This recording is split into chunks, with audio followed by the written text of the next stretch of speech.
حضرت بلال حبشی رضی اللہ عنہ مشہور صحابی ہیں جو مسجد نبوی کے ہمیشہ موزان رہے ہیں۔ شروع میں کافر کے غلام سے اسلام لے، جس کی وجہ سے طرح طرح کی تکلیفیں دی جاتی تھی۔ امیہ بن خلف جو مسلمانوں کا سخت دشمن تھا، ان کو سخت گرمی میں دوپہر کے وقت تپتی ہوئی ریت پر سیدھا لٹا کر ان کے سینے پر پتھر کی بڑی چٹان رکھ دیتا تھا تاکہ وہ حرکت نہ کر سکے، اور کہتا تھا کہ یہاں اس حال میں مر جائے یا زندگی چاہیے تو اسلام سے ہٹ جا، مگر وہ اس حالت میں بھی احد احد کہتے تھے، یعنی معبود ایک ہے۔ رات کو زنجیروں میں باندھ کر کوڑے لگائے جاتے اور اگلے دن ان زخموں کو گرم زمین پر ڈال کر اور زیادہ زخمی کیا جاتا تاکہ بے قرار ہو کر اسلام سے پھر جائے یا تڑپ تڑپ کر مر جائیں۔ عذاب دینے والے اکتا جاتے، کبھی ابو جہل کا نمبر آتا، کبھی امیہ بن خلف کا۔ ہر شخص اس کی کوشش کرتا تھا کہ تکلیف دینے میں زور ختم کر دے۔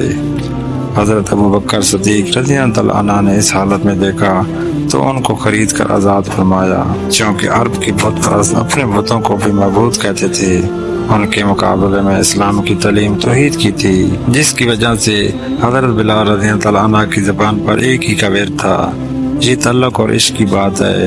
ہم جھوٹی محبتوں میں دیکھتے ہیں کہ جس سے محبت ہو جاتی ہے اس کا نام لینے میں لطف ہوتا ہے، بے فائدہ اس کو رٹا جاتا ہے، تو اللہ کی محبت کا کیا کہنا جو دین اور دنیا میں دونوں جگہ کام آنے والی ہے۔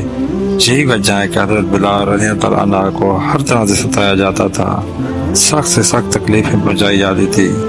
مکہ کے لڑکوں کے حوالے کیا جاتا کہ وہ ان کو گلی کوچوں میں چکر دیتے پھریں، اور یہ تھے کہ ایک ہی رٹ لگائی تھی۔ اس کا یہ صلہ ملا کہ پھر حضور اکرم صلی اللہ علیہ وآلہ وسلم کی دربار میں موزان بنے، اور سفر حضر میں ہمیشہ اذان کی خدمت ان کی سپرد ہوئی۔ حضور صلی اللہ علیہ وآلہ وسلم کے بعد مدینہ طیبہ میں رہنا اور حضور صلی اللہ علیہ وآلہ وسلم کی جگہ کو خالی دیکھنا مشکل ہو گیا، اس لیے ارادہ کیا کہ اپنی زندگی کے جتنے دن ہیں جہاد میں گزار دوں۔ اس لیے جہاد میں شرکت کی نیت سے چل دیے۔ ایک عرصے تک مدینہ منورہ لوٹ کر نہیں آئے۔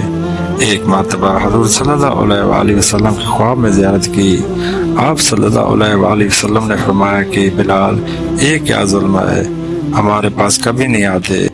تو آنکھ کھولنے پر مدینہ طیبہ حاضر ہو گئے۔ حضرت حسن رضی اللہ عنہ اور حضرت حسین رضی اللہ عنہ نے اذان کی فرمائش کی۔